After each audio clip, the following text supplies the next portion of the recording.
we learn more about Him and more about ourselves, so that we can refine ourselves and be more acceptable to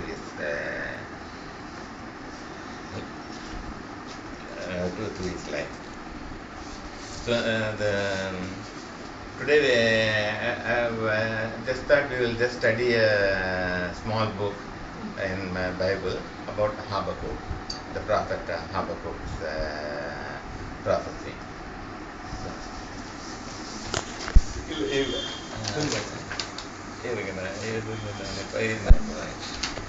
So it's a very unique prophet, in the sense that most of the prophets just reveal what God has told to the people. But in this case, it's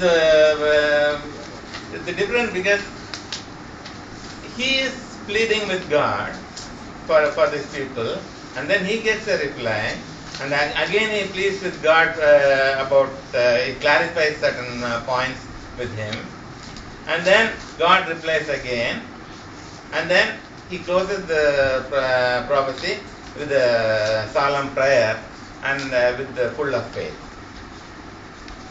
So here it's almost a two-way conversation. So the first portion, he talks to God, then God replies, and then he is not satisfied with God's reply. He has got his own doubts how it can be done and things like that. Then God again replies, and then finally he gives the whole thing to God, saying that he is the Redeemer. He will, whatever happens, he will believe in him, and then he submits himself to God's will, and he submits. He affirms his faith in him, and then submits himself totally to God's will. That's the gist of the whole thing.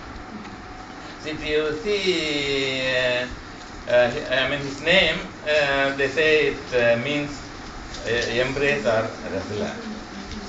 That's the meaning of his name, they say. He lived in a period between 612 to 588 BC, during the time when Babylon was about to conquer Judah and Israel, when the wicked king Joachim was there, and during the time also Prophet Jeremiah was there, who was trying to persuade the people to turn away from the wicked ways. We know what happened to Jeremiah, how he was tortured and how he was put in jail and things like that. He lived in the same period. But if you see, then he has got troubling question, which is more suitable for all of us even today. Because most of the questions he asks are normally what are the questions sometimes we feel in our frustration, in our anxiety, and in our worries about things that happen in this world. Because we always feel we live in a disorderly world, full of problems, and why God is allowing all these things, why He is not doing anything.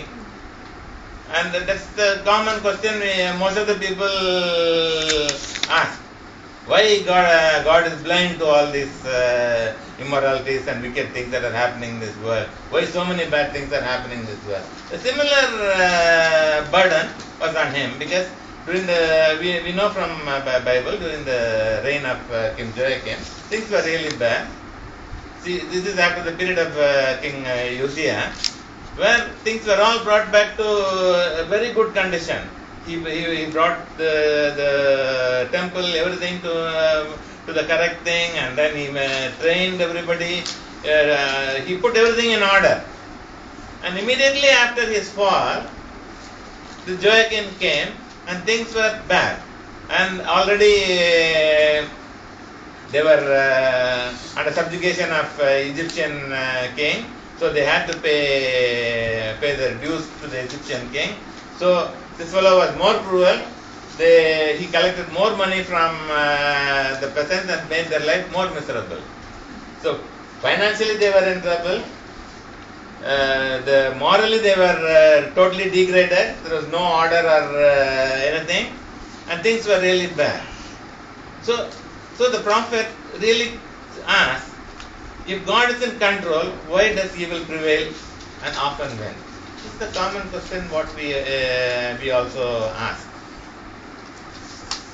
Why does God allow wicked to prosper? This is another common question we always ask. We see so many politicians, so many people who all do bad things, who are all coming up. So these are the type of burden he has. So he feels that God is just witnessing, doing nothing. So this we can see in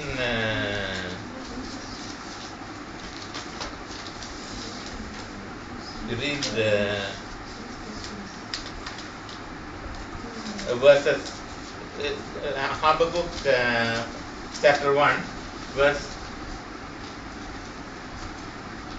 2 to 4.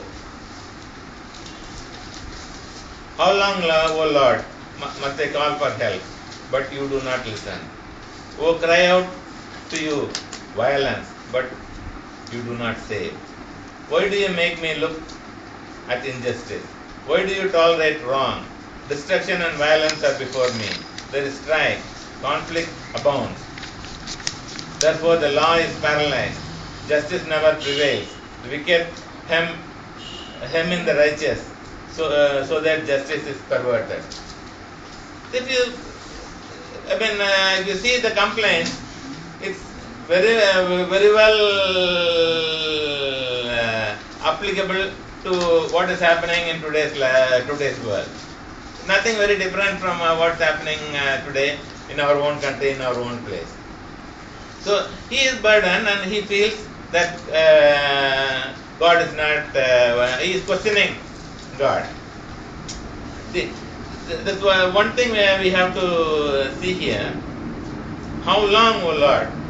That means it's not as though all of a sudden it happened. He has been praying for this for a very long time. So he has been persevering in this burden for a very long time. Not today, suddenly he decides it's bad and he is praying. It's not like that. So because he has been persevering, God is answering. So that's one point I think we should remember. We should always persevere in our prayers. If you want God to answer your prayers, it doesn't happen immediately. You have to persevere in our prayer. You have to wait for His time. God will always answer His word. So what does God answer?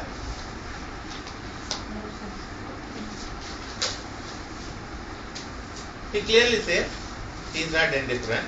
He knows what's happening. He is in control. And then He says, please read the verse 5. Look at the nations and watch and be utterly amazed.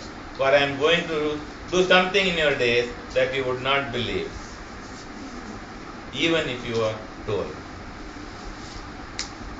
It's very clear that God's ways are not our ways and our thinking. He doesn't act like what we want or how things should happen to correct the situation. God has got His own plans. You have to wait and observe what God is doing and learn from it. And not dictate to God how He should do the job. That's what He says. Watch and be utterly amazed. Because He's a mighty God. He knows everything. He knows what is to be done. And He will do not what you intend, but how you want things to be done, how you think is the best way the problem should be solved. But He does it in His own way, in an amazing way which will amaze you. That's what He says. And then He explains how the Chaldeans will come and conquer the whole nation of Israel, and then how they will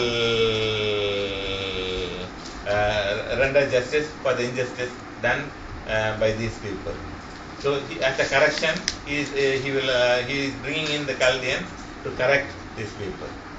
So see, this again shows that God sometimes uses other people, maybe non-Christians, maybe wicked people, and more wicked people to correct us. Our correction may not just come from good people only. The correction can come from bad people also. God decides what is best for you, how to correct you. So that's how he explains about his correction. Then again,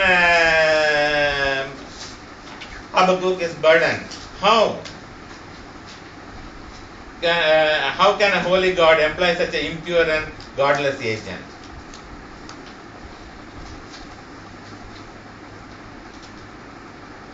And he is waiting for how he will answer. God will answer. See, this is the common human psychology, is to compare people. So I am better than him. So how can he come and correct me? I am superior. Compared to him, see, he is such a sinner. I am a sinner also, but I am not that bad. I am not doing this, I am not doing that. He is doing all those things. But there is no, in God's presence, there is no small or big thing. If you are a sinner, means you are a sinner. That's all. So God corrects people in his own way. So this is another common mistake we all make, because we try to compare others and try to get some solace that I am better than him, so I am in a better position. No. In front of God, all are sinners, and you may get correction from a man much cruel and much more wicked than you. Because you are a sinner, you will be subjected to God's correction, and you cannot question God how he corrects. He will do it the best way he thinks. He knows, not he thinks, he knows is good for you. So he tells, here Habakkuk again is very much concerned how godless people, how people with wicked people can conquer these people and then create so much of a problem. Then God again answers to him. So this one, the key word is 2nd chapter, 4th verse.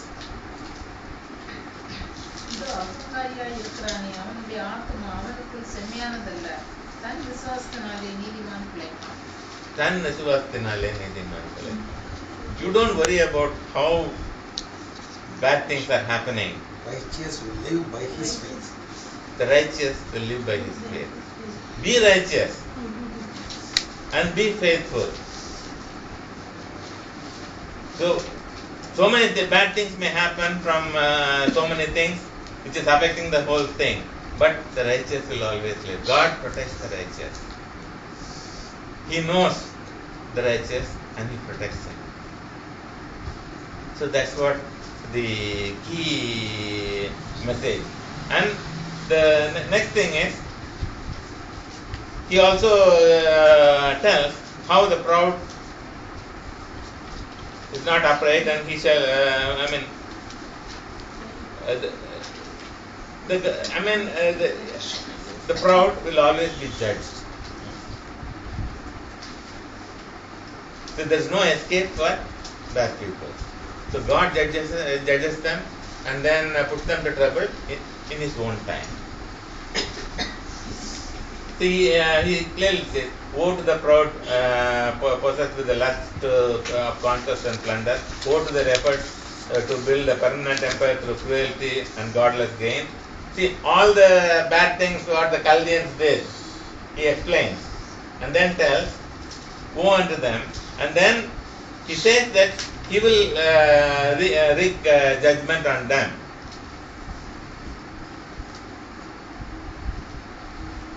See, if you see the gist of it, what God says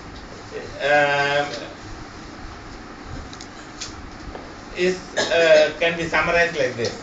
While God may use a wicked nation like Babylon to punish the wicked of Judah, He will not let Babylon wickedness go unpunished either. In the meantime, the just righteous person will live by the faith in God.